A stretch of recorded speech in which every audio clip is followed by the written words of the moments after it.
agatekerezo kanjye n'akawe tubihuje byabyara igitekerezo kizima kandi cyubaka. Ni mu kiganiro The Struggles of Single Mothers mu gace kahariwe akantu k'ubwenge. Akantu k'ubwenge. Hello single mom, my name is Nolinda. Nongeye kuguha ikaze mu kiganiro The Struggles of Single Mothers mu gace twahariye akantu k'ubwenge. Nyemerera twongere twumvane nanone akantu k'ubwenge. Iki ni ikiganiro rero twageneye abamama b'abasingle mother n'inshuti z'ikiganiro kugira ngo tubashe kwicara hamwe cyangwa se kungurana ibitekerezo ku bintu bigiye bitandukanye. Rero muri kino kiganiro cyacu tuzajya tugaruka ku bintu biri kuvugwa hano hanze bigiye bitandukanye, natwe tubifate tugire ikintu tubyigiraho, by'umwihariko ikintu cyatugirira umumaro. Ndetse tuzajya dusoma message z'abamama bagiye batwandikira batugira inama cyangwa se batugisha inama kugira ngo ibitekerezo byacu bikomeze kwaguka. Niyo mpamvu ugomba kwandika igitekerezo cyawe muri comment ugafasha abamama b'inshuti zanjye, b'inshuti zawe b'abasingle mother nkatwe kugira ngo tubashe kwaguka mu bintu bijyanye n'imitekerereze y'ibitekerezo byiza cyangwa se n'iterambere. Kandi muri kino kiganiro tuzajya dusangamo ibintu bitandukanye nk'uko nabibabwiye, by'umwihariko tuzajya tuba dufite umugore twahisemo kuganira nawe kugira ngo tumwigireho akantu k'ubwenge. Rero intego yacu ni ukumva, kwiga no gushakira hamwe umuti w'ibibazo duhura nabyo buri munsi, kandi agatekerezo kanjye n'akawe iyo tubihuje bibyara igitekerezo kizima kandi icyo gitekerezo kikaba cyubaka.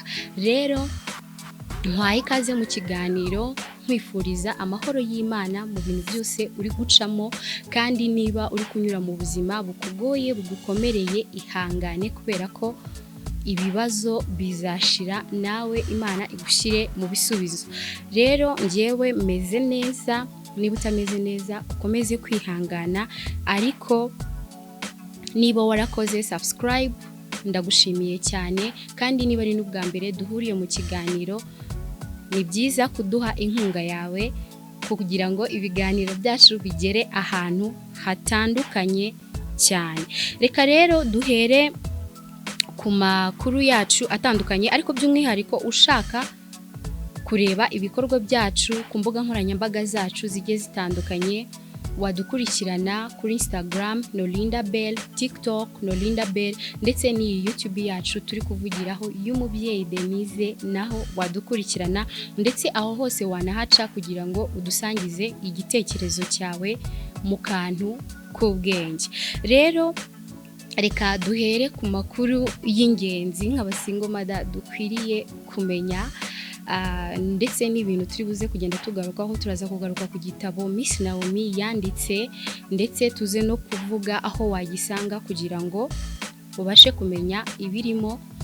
Kandi turi buze kugaruka ku butumwa nk'uko nabibabwiye bw'umubyeyi watwandikiye akatubwira ubuzima bwe, kandi akaba yifuza yuko inzira yanyuzemo ashaka ubuzima ari gustrugglinga nk'umusingle mother atifuriza undi mubyeyi wese kuba yabinyuramo.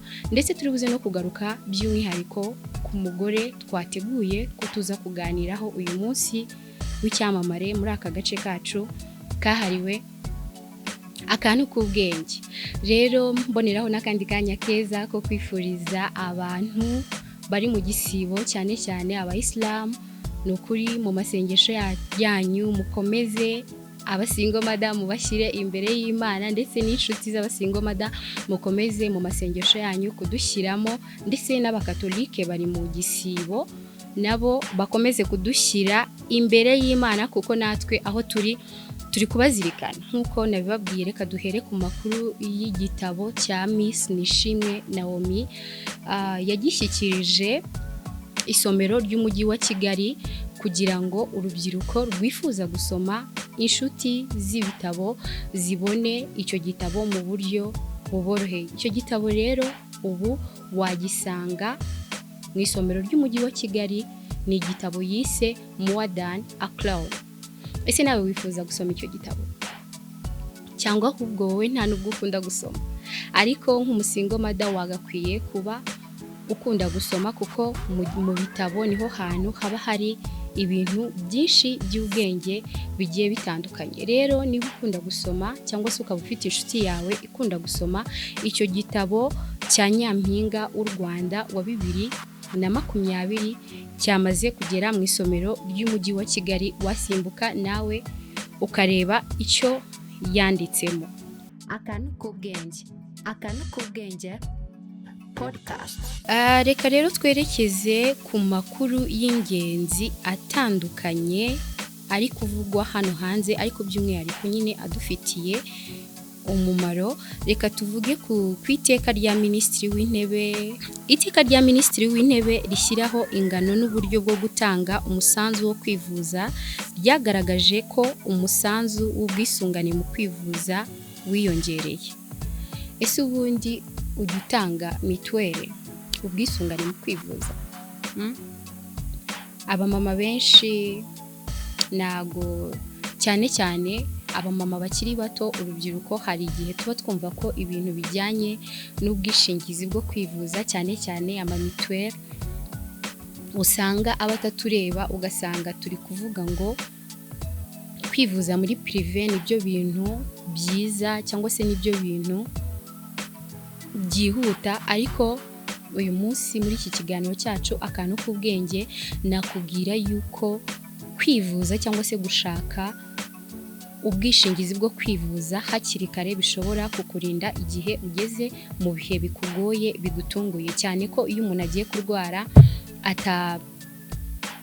atamenya igihe indwara iri buzire, cyane nkatwe b'abamama tuba dufite abana by'umwihariko tunabirerana, biba ari byiza kwibikaho akantu nk'aka ngaka ko kuba ufite ubwisungane mu kwivuza. Rero iteka rya Minisitiri w'Intebe rishyiraho ingano n'uburyo bwo gutanga umusanzu wo kwivuza ryagaragaje ko umusanzu w'ubwisungane mu kwivuza wiyongereye.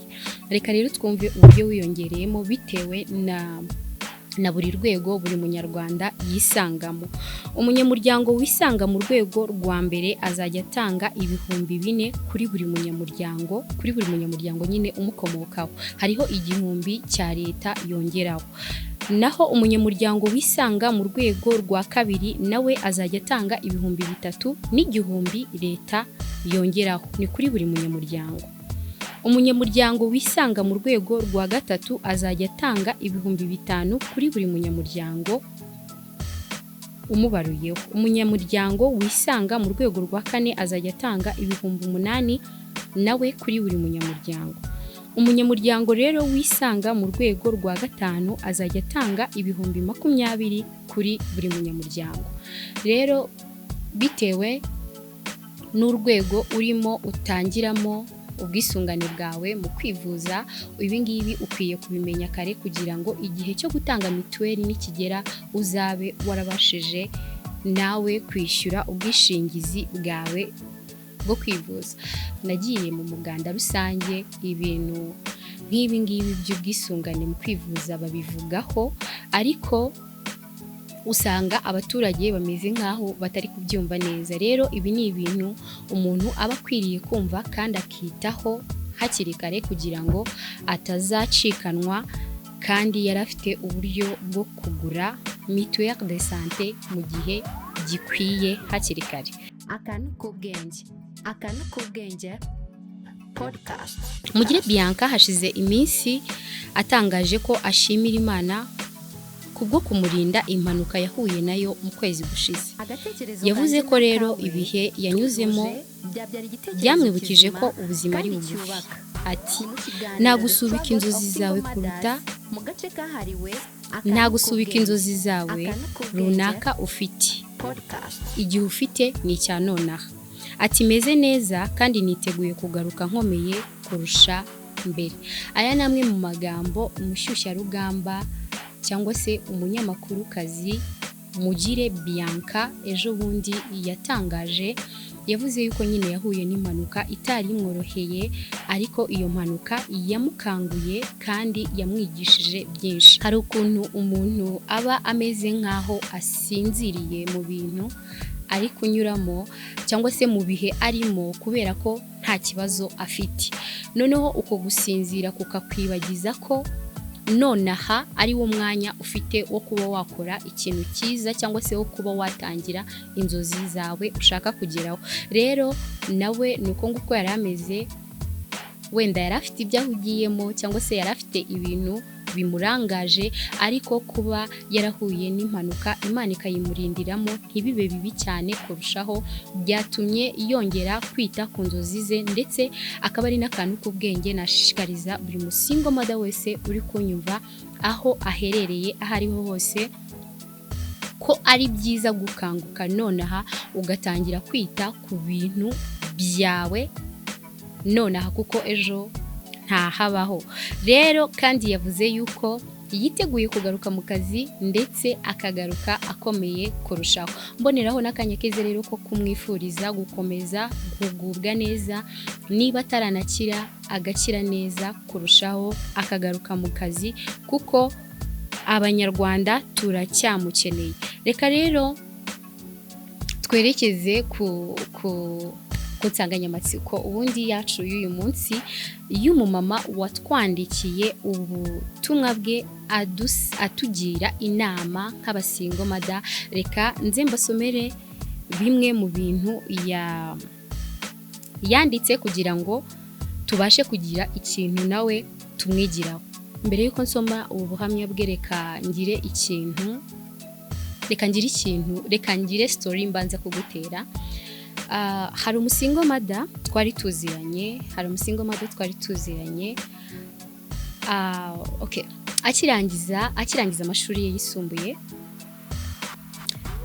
iwabo hari mu ntara, yahisemo ko yaza kwibera mu mujyi wa Kigali, ariko aza mu buryo butari bwiza, aza abeshya ababyeyi be yuko nyine yabonye akazi, afite akazi keza. Hanyuma rero amaze kugera mu mujyi wa Kigali yahahuriye n'umusore, uwo musore barakundana, ariko bamaze gukundana uwo musore amutera inda. Rero uwo musore akimara kumutera inda yarabimubwiye, mu gihe bagishaka gusa nkaho bisuganya wa musore bahita bamufunga. Rero uwo mumama yanyuze mu bintu bibi bigoye, umugabo we nyine afunze. Urumva iyo watwitiye umuntu warangije kuba umugore we, umugabo we baramufunga, anyura mu buzima butamworoheye cyane, ariko aza kubicamo abyara umwana. Amaze kubyara umwana rero yabonye ko kumurera mu mujyi wa Kigali bitazashoboka, yaramufashe asubira iwabo. Yasubiye iwabo ahamara nibura igihe kingana n'imyaka 2.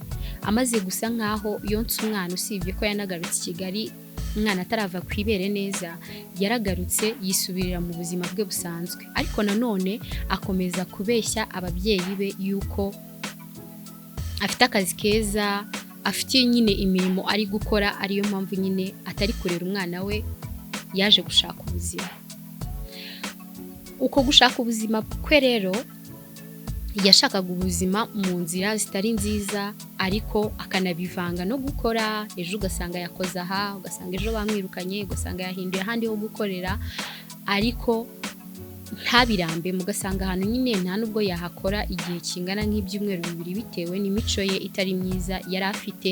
Yakundaga inzoga cyane, yakundaga ambiance, yakundaga kuba ari kumwe n'abajama ahantu hagiye hatandukanye kugira ngo yinywere ayo mayoga ndetse baze no kumuha amafaranga.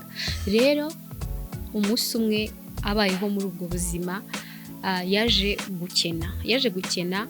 Ubwo birumvikana hari hashize igihe kinini, nyine umwana we yaranakuze. Urumva ubwo buzima yabubayemo igihe kinini. Rero umwana we nyine yaje gukura, atangira n'ishuri. Hanyuma rero umunsi umwe aza gukena, abura amafaranga y'ishuri. Ayo mafaranga ntabwo yari ay'ishuri gusa, hari utuntu tw'udukoresho twari turimo, byose hamwe ayo mafaranga angana n'ibihumbi 120. Rero muri uko kuba yabuze amafaranga ibihumbi 120, abitekerereza umukobwa w'inshuti ye. Uwo mukobwa w'inshuti ye ariko akaba yari umukobwa udafite imico myiza, ku buryo nyine yabaga aziranye n'abagabo benshi bashaka abakobwa bo kuryamana nabo. Rero nawe arabimubwira nyine ese byashoboka ko wampa pase, birashoboka yuko nyine wampa ahantu nakura amafaranga k'umwana wanjye bamwirukanye mu kigo cy'ishuri, umwana wanjye nyine ari kubura uko yiga. Rero yaramubwiye ati nta kibazo ndi buze kuza kugushakira aho ukura ayo mafaranga. Uwo mukobwa rero nta handi hantu yakundaga kuba ari, uwo nguwo nyine yasabye ko amujyana akajya kumuhesha amafaranga. Uwo mukobwa rero yari afite abagabo baba mu ntara kure, mu ntara nyine ariko ahantu ku mazi hano mu gihugu cyacu. Hanyuma rero abo bagabo bari abakire, iyo byageraga muri weekend babaga bashaka nyine abakobwa bo kuza kwenjoyingana nabo ngo bishimane nabo nyine basangira amayoga, babitaga ngo abakobwa baryoshya inzoga. Hanyuma rero aza kumubwira ati nakuboneye ya gahunda wansabye, noneho witegure uzaze nkujyane. Mu by'ukuri uwo musingo mada yajyanye n'iyo nshuti ye mu rwego nyine nk'inshuti, ntago yari azi yuko biramubera bibi kurushaho. Rero yaragiye, agezeyo birumvikana bakundaga amayoga, barya show, baranywa, bagira gute, ariko njyewe nganira n'uwo mumama ambwira iyi nkuru ye, yari yambwiye yuko we atumvaga ashaka kuryamana n'uwo muntu, yumvaga ibyo ari byo byose afite ubundi buryo ari buze gukoresha akamukuraho amafaranga ariko bataryamanye. Hanyuma rero uwo munsi bagezeyo barishimye, abo bagabo nyine bagombaga kureba umukobwa babazaniye kuko si yari umwe nyine, urumva babaga ari abapapa benshi kandi bafite abakobwa benshi nyine bagiye babazanira, bagiye baturuka ahantu hatandukanye. Hanyuma rero uwo musingo mada we aravuga, njyewe ntabwo ndi buryamane n'uyu muntu, mfite uburyo ndi bumukureho amafaranga kandi tutaryamanye. Rero si uko nguko byaje kumugendekera, kuko ijoro nyine rya mbere yaracitse. Ijoro rya mbere ntago yaryamanye nawe koko nkuko yari yabipanze, ariko kuko uwo mupapa nyine yari umukire kandi we nta nubwo yaraye aho ngaho bari babazanye, ahubwo we yaratashye asubira mu rugo rwe. Rero bwarakeye kare mu gitondo aragaruka, agarukana nanone nyine amafaranga, barongera banywa amayoga. Aramubwira ati rero ko nyine se bakumaye, niki cyatumye nijoro gahunda twumvikanye tutazikora?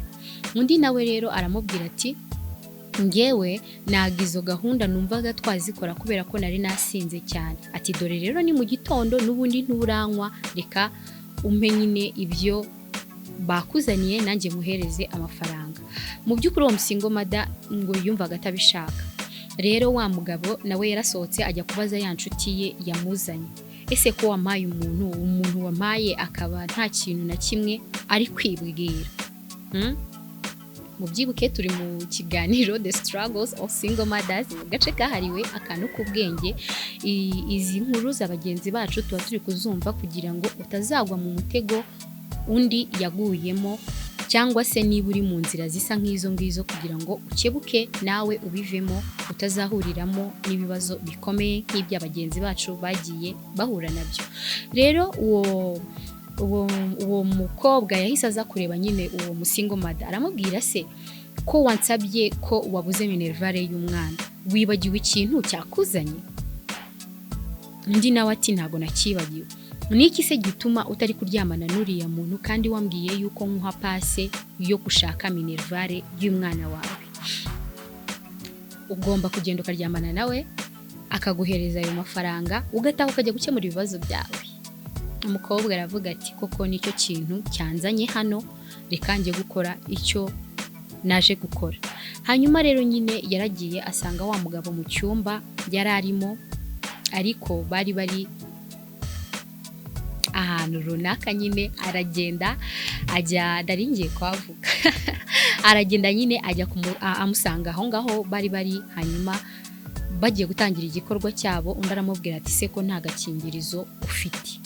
Undi aramubwira ati rero nta gakingirizo mfite, ariko twakoreraho nta kibazo. Undi aramubwira ati ngewe rero ntabwo mbishaka, reka dushaka agakingirizo tugakoreshe kugira ngo ibyo byose nyine bize kugenda neza. Umugabo rero yamubwiye yuko atari bubone umwanya wo gusubira kujya gushaka ibyo byose, bitewe nuko wenda yari afite n'icyubahiro cye, we yitaga nyine icyubahiro cye, yari umuntu ukomeye, hanyuma aravuga ati ntago najya gushaka utwo dukingirizo kandi n'aha turi nta duhari, rero reka turyamaniraho. None se ko waruje ubizi neza ko tugiye kuryamana, niki cyatumye nyine utakazana? Undi aramubwira ati ntago bishoboka, wowe niba wumva bikurimo, niba wumva ushaka amafaranga, reka turyamane hanyuma mwishyure.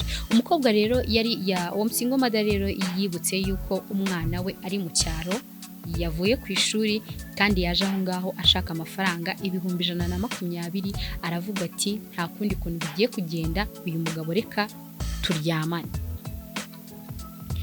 Uwo mugabo rero bararyamanye, biranarangira, umugabo ahita agenda yisubirira mu kazi ke, ubuzima burakomeza. Rero umukobwa bamuhaye amafaranga, single mother bamuhaye amafaranga, arangije agaruka mu buzima busanzwe. Urumva bari bagiye mu ntara, agaruka muri Kigali, akemura ibibazo bye, ubuzima burakomeza. Rero hashize igihe uwo single mother atangira kwibonaho ibimenyetso by'ubwandu bw'agakoko gatera sida, ariko abantu bakabimubwira we ntabyumve, ntabyemere, akavuga ati ibi bintu ntago bishoboka.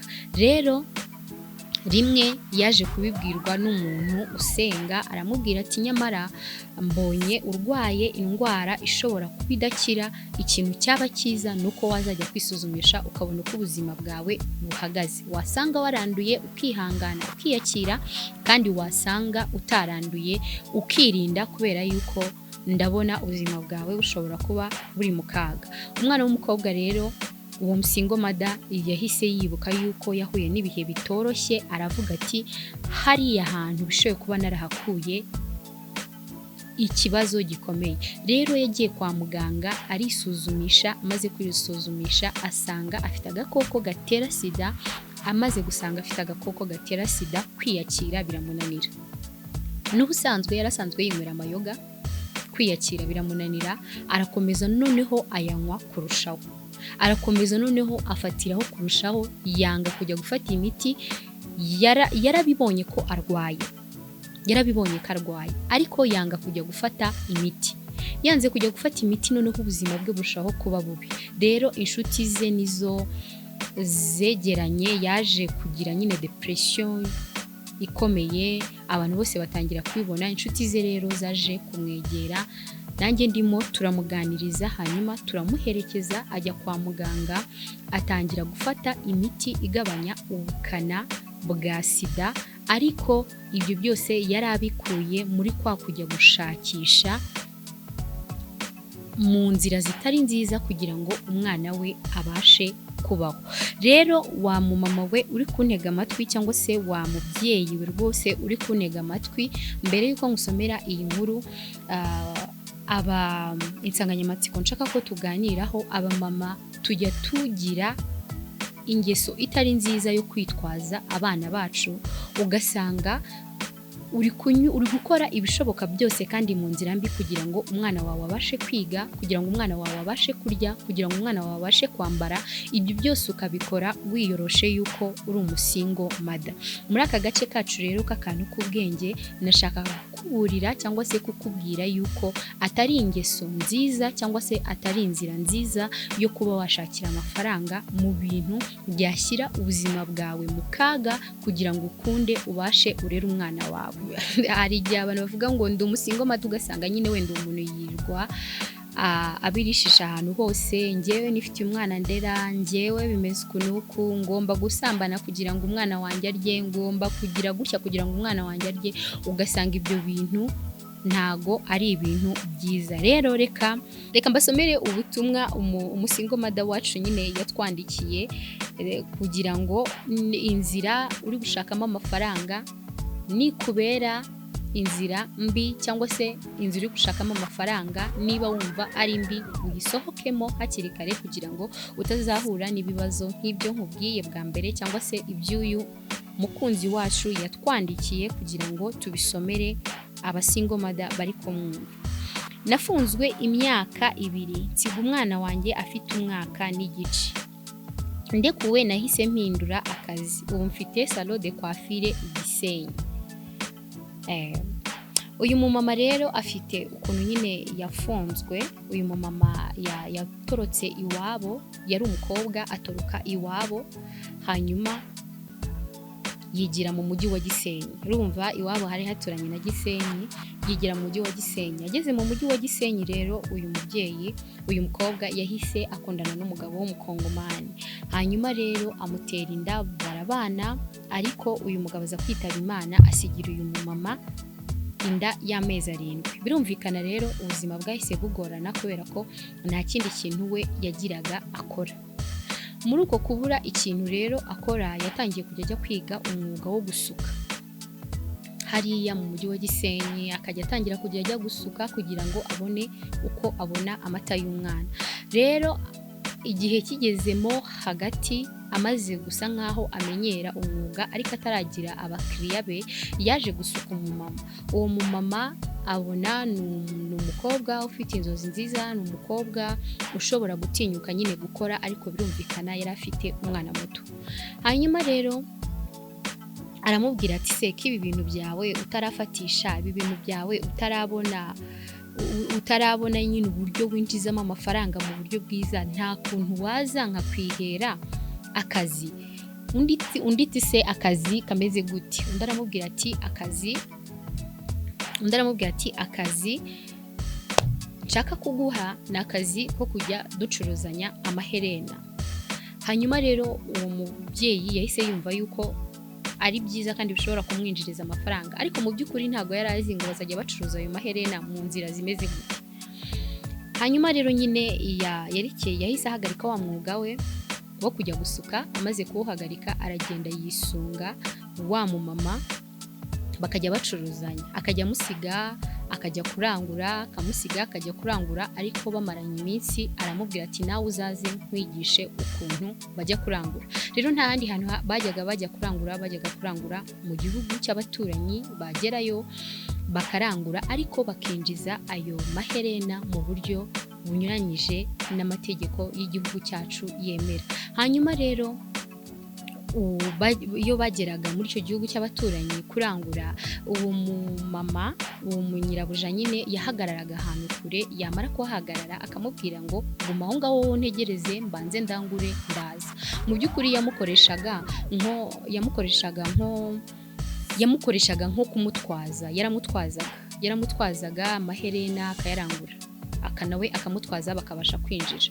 Rero yaje kumwinjiza noneho mu mwuga, yaba adahari bakajyana, akamwereka nyine noneho aho ayakura, yaba adahari akamutuma, akamubwira ati noneho genda nawe ubizane. Rero uyu mubyeyi yitwa Hamida, nyine uwo mukobwa nyine yitwa Hamida, yakomeje kujya ajya kurangura, nawe nyine abyinjiramo, ariko ntago byamuhiriye. Impamvu bitamuhiriye ni iyihe? Ni uko ababishinzwe bamufashe ndetse bakanamuta muri yombi, bakamufunga imyaka igera kuri 2 yose. Rero uyu mumama ajya kwandika ubu butumwa bwe, yavuze yuko ari muri gereza yicujije ibintu byinshi. Yicujije kuba yarasize umwana we, cyangwa se yarashatse amafaranga mu nzira zitari nziza, bigatuma asiga umwana we. Urumva ajya gufungwa yari yaravuganye na nyirabuja yuko naramuka aguye mu kibazo nk'icyo ngicyo, nyirabuja azamusigaranira umwana akamurera. Rero nyirabuja koko yamusigaraniye umwana aramurera, ariko Hamida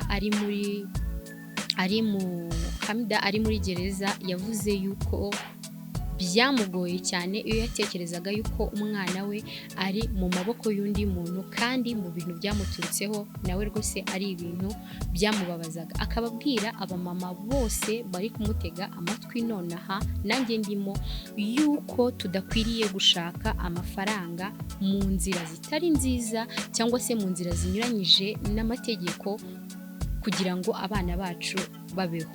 Rero amaze kuva muri gereza, wa mubyeyi wari waramuhaye akazi nyine nyirabuja yahise amugenera amafaranga, aramubwira ati n'ubundi mbere hose wakundaga kwikorera muri salo, rero niba warakundaga gukora muri salo, washinga akantu nawe ugakora kugira ngo utazasubira muri izo ngeso mbi. Na nyirabuja yahise agira ubwoba, abona ko ibyo bintu nyine birimo risike, ahita bihagarika. rero nawe niba uri umubyeyi w'umugore w'ibana ukaba ubona ubuzima bugukomereye, ukaba ubona ubuzima uri kunyura nyine mu bintu bihambaye, ntabwo ari byiza kwicira inzira nyine ngo ujye mu nzira mbi, cyane cyane noneho zinyuranyije n'amategeko, cyane cyane zakwangiriza ubuzima nkawe ubwawe, ukaba wakuramo indwara zigiye zitandukanye zitanakira. Nakubwira ngo hagarika gushakira ubuzima wiyoroshe ko uri umusingo mada mu nzira mbi zishobora kugushyira mu bibazo nawe ubwawe uzicuza mu gihe kizaza. Akantu k'ubwenge rero dushobora kwigira kuri Hamida ni uko abantu baza batubwira ibintu badusanze mu kazi turi gukora. Uzi ko umuntu agusanga uri gukora ikintu akakubwira ngo icyo kintu ntabwo ari cyo wakabaye ukora. Ese ubundi wowe nk'umusingo mada uzi impamvu uri gukora ako kazi? Nonaha ushobora kuba uri gukora akazi utishimiye, cyangwa se akazi katari inzozi zawe. Ushobora gukora akazi utishimiye cyangwa se akazi utabonaga nk'inzozi zawe, ariko ibyo ngibyo ntabwo biguha uburenganzira bwo kukiyandarikiramo cyangwa se bwo gutanga ibitambo harimo n'ubuzima bwawe, kugira ngo ubashe kubona amafaranga mu buryo bwihuse. Hari ababyeyi benshi twagiye twakira hano bagiye batubwira ukuntu bagiye bakina urusimbi, bagiye bakora ahantu hagiye hatandukanye ariko bikabangiriza ubuzima, bikabaviramo kuba ibirara ndetse n'abandi bagiye batandukanye. Ariko nakubwira yuko niba uri kuntega amatwi nonaha, wakura amaboko mu mufuka ugakora, kabone n'ubwo waba uri gukora nonaha ibintu wumva utishimiye bitari inzozi zawe, ntihakagire umuntu ugusanga mu kazi kawe ngo akubwire ngo ibi bintu uri gukora si byo, ngo nongeye kukwereka ibindi bintu ukora. Cyane cyane wanareba ugasanga uwo muntu ni wowe afitemo inyungu kuruta uko wowe uzaba umufitemo inyungu, kabone n'ubwo yaba aguha amafaranga menshi mu gihe gito, ariko ibyo bintu ari kukujyanamo bifite risike nini ku buzima bwawe. Uzareke kumwumvira. Kubera iyihe mpamvu? Ufite umwana aragukeneye. Ntekereza yuko uri umubyeyi wagize ibyo byago ukaba uri muri gereza, umwana wawe utabasha gukurikirana uburere bwe. Niba uri umubyeyi wifuza kurera. Akantu k'ubwenge podcast. Hari akavideo kamaze iminsi kari kunyura ku mbuga nkoranyambaga zacu, akavideo k'inkende. Iyo nkende ngiye nkurikije uko nabonye ari inkende yatereranwe na zene wabo, ndetse na nyina wayibyaye arayijugunya. Iyo nkende yajya igaruka kureba aho ikomoka, izindi zikayirukana. Mu by'ukuri iriya video yavugishije abantu benshi ku mbuga nkoranyambaga, abantu babigarukaho cyane, ariko natwe muri kino kiganiro cyacu akantu k'ubwenge reka tubigarukeho. Mu by'ukuri nubwo iriya ari inyamaswa, ariko reka tubishyire mu buzima bwacu busanzwe nk'abantu. Hari igihe umumama abyara umwana yarangiza akiyambura inshingano zo kumurera. Iyo yiyambuye inshingano zo kumurera akamuterera abandi, uwo mwana ahura n'ibibazo bitandukanye. Kariya gakende urabona ko karagiye kicwa n'irungu kugeza ubwo hari uwakihereye inkende y'igipupe bisa, kugira ngo igihe kazajya kumva gafite irungu kazajye kaba kari kumwe n'iyo nkende.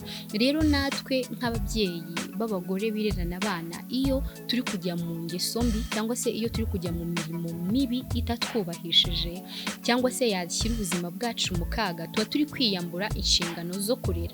Rero iyo uri nko muri gereza cyangwa se iyo uri ahandi hantu nyine hatakwemerera kuba uri kurera umwana wawe nk'uko bikwiye, usanga nawe wamutereranye, ntaho uba utandukaniye n'umuntu wiyambuye inshingano zo kurera. Rero kariya kavideo nako katwigishe ko kurera ntago bivuga kuba warabyaye, kuba umubyeyi ntago bivuga ko wabyaye gusa, ahubwo kuba umubyeyi bivuga kurera, kandi urukundo rw'umubyeyi rugaragarira mu bikorwa. akantu k'ubwenge podcast. Reka rero dusoreze ku mugore nifuje ko uyu munsi tuza kuganiraho kugira ngo tumwigireho akantu k'ubwenge muri kino kiganiro cyacu, kandi ntuze kubura muri comment kugira ngo nawe udusangize igitekerezo cyawe, wibuke agatekerezo kawe n'akanjye tubihuje bibyara igitekerezo kizima kandi cyubaka. Ni umugore rero ufite ibigwi bihambaye, ni umugore ufite ibigwi bifatika cyane cyane mu mukino wa basketball muri Leta Zunze Ubumwe za Amerika. Ni umugore ugaragara mu mirimo abagabo bakunda kwitirirwa, ariko akaba afite umwihariko udasanzwe. Ni ukuvuga ko adafite ibintu byamubujije kugera ku ntego ze, ariko yabashije kubinyuramo, ari nacyo natwe dushaka kwigiraho nka single mother, kugira ngo bya bibazo byose turi kunyuramo, za nzira zose navuze tugenda dushakamo amafaranga mu buryo butari bwiza, natwe twabasha kumva ukuntu yagiye abigenza kugira ngo natwe tubashe kwiteza imbere nk'abamama mu gace kacu keza kahariwe akantu k'ubwenge. CD Kara yavukiye Texas 1990, yakuze akunda basketball. Yakinnye muri Texas A&M, anegukana igikombe cya NCAA. Nubwo yahuye n'imvune bimuca intege, ntiyacitse intege, yahindutse umutoza, ubu ni assistant coach muri University of Texas. Azwi ku mwihariko we cyane n'icyizere cye, kandi atwigisha kwiyemera no kwigirira icyizere, tugatangirira ahantu turi, ari bwo buryo bwo gutsinda tukagera ku ntego zacu. Ubundi se uyu mukobwa, usibye kuba twahisemo kumuvugaho, ni iki kindi cy'ingenzi dushobora kuba twamumenyaho? Afite ababyeyi, ariko abo babyeyi be bakomoka mu bihugu bigiye bitandukanye, ariko akunda kugaragara mu ruhame cyane, yiyemera nk'umugore w'umwirabura. Avuga yuko kuba ari umwirabura bimunejeje kandi rwose atewe ishema nabyo. Se rero umubyara yitwa Donna Kara, nyina yitwa Suzy Acheson, ndetse uyu mukobwa turi kuvugaho akaba afite abavandimwe bagera kuri 6. Uko yinjiye rero mu mukino wa basketball, yatangiye gukina basket akiri muto cyane muri Texas. Yagaragaje cyane impano ye muri high school, bituma ahabwa amahirwe yo kujya gukina muri kaminuza. Nyuma ya kaminuza yakiniye WNBA, ndetse yanakinnye hanze ya Amerika by'umwuga. Urumva ko nyine uyu mukobwa yakinnye hanze, yaramenyekanye birenga no kumenyekana, nyine akajya noneho ajya gukinira andi makipe agiye atandukanye y'inyuma y'igihugu cye. Muri 2018 yagize imvune y'ivi. Iyo mvune niyo yatumye ahagarika gukina basketball. Uko rero yaje kwinjira mu bintu bye by'ubutoza, ari nabyo tugiye kugarukaho muri iki kiganiro cyacu. Muri 2016, bitewe n'ukuntu nyine yitwaraga neza, bitewe n'ukuntu nyine yari umukinnyi mwiza, yatangiye kujya atoza, cyangwa se yatangiye ari nka Director of Player Development muri Texas A&M. Muri 2020 yinjiye muri University of Texas at Austin. Ubu ngubu tuvugana, CD Kara akaba ari assistant coach, ndetse akaba Director of Player Development. Uyu mukobwa rero turi kuvugaho ikintu azwiho cyane, by'umwihariko azwi ku mwihariko we wo kuba ataraciwe intege n'abantu. Ku kibuga afite ukuntu yitwara, muri buze kugenda mubibona mu mashusho ari bugenda atambuka, y'imyambarire ye idasanzwe akunda kugaragaza ku kibuga, ndetse n'ikimero cyiza akunda kugaragaza. Rero harimo ababimukundiye ndetse hari n'ababimunengeye, ariko uburyo aba yifitiye icyizere, nta kintu na kimwe gishobora kumuca intege, cyangwa se kumva ko ibyo abantu bamuvugaho byamubuza kuba uwo ari we nonaha. Azwi cyane rero ku myambarire ye ku kibuga, aba yifitiye confidence, ndetse abantu bamwe baramunenga kandi n'abandi baramushima. Ariko we icyo abivugaho, yaravuze ngo umwambaro si we ugena professionalisme.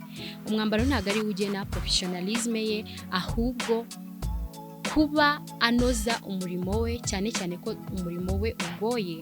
Iyo umukobwa ahisemo gukora umurimo ahuriramo n'igitsina gabo, biba bimusaba gukora cyane ndetse no kwigaragaza no kugaragaza ubushobozi bwe. Rero ubushobozi bwe n'ubuhanga n'uburyo akontorora ibintu bye ku kibuga biba bisa neza, ariko akarenzaho umwihariko we wo kwambara bitangaje. Kandi anavuga yuko umuryango we umushyigikiye cyane muri ibyo bintu abarimo. Rero uyu mugore twagarukagaho bamwita Siri Cara. Niba ushaka kumenya amakuru ye arambuye wajya kumureba ku mbuga nkoranyambaga ze zitandukanye, nayo mazina akoresha yitwa Coach Siri Cara.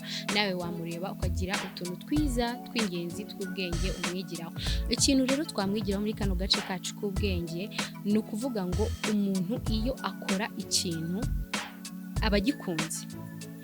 Yatangiye gukina basket ari umwana muto cyane, kandi yagiye abonamo amahirwe agiye atandukanye kugira ngo abashe kuba turi kumuvuga aka kanya. Nuko yagiye ahuriramo n'amahirwe meza ndetse n'amahirwe mabi. Rero yagize ibintu byagiye bimuca intege, usibye kuba yaravunitse gusa yigeze no guhura n'ikibazo cyo kugenda akurwa mu makipe ya WNBA bamukuramo ku mpamvu nyine zitagiye zisobanutse neza.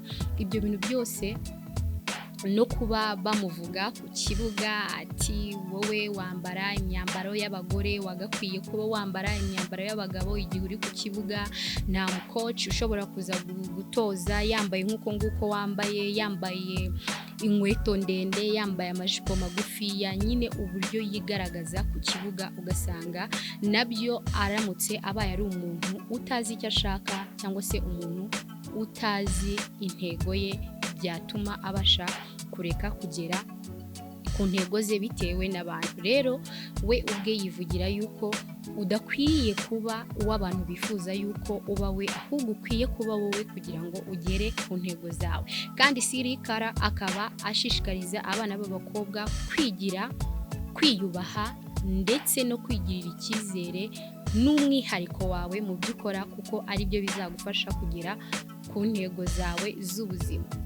Iki cyari ikiganiro rero The Struggles of Single Mothers, ikiganiro gihuza ababyeyi b'abagore bibana mu gace keza twahariye akantu k'ubwenge kugira ngo dufashanye, kugira ngo tugire icyo twigira ku byo twumva, ku byo tubona biri kunyura hano ku isi yacu dutuyemo, cyangwa se biri kunyura hano buri munsi aho tuba duherereye, natwe kugira ngo tubashe kubifata twungukiremo akantu k'ubwenge. Amazina yanjye rero nitwa Umubyeyi Denise. Reka tuzahure mu kiganiro cy'ubutaha muri episode ya 2 y'akantu k'ubwenge. Ntuzacikwe, ndabakunda cyane, Imana ibarinde. Ciao ciao. Akantu k'ubwenge podcast.